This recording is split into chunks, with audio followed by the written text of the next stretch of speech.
नमस्कार. तर मी आज तुमच्यासोबत शेअर करणार आहे मस्तपैकी असा पुलाव, सोयाबीन पुलाव.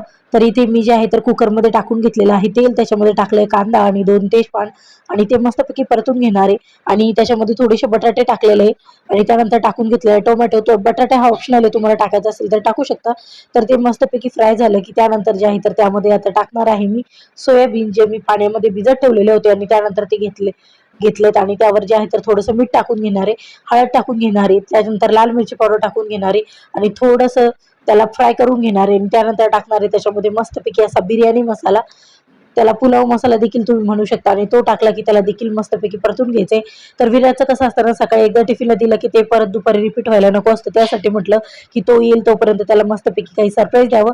त्यानंतर तांदूळ भिजत ठेवलेले होते, तर तांदूळ देखील जे आहे तर त्याच्यामध्ये मी टाकून घेणार आहे.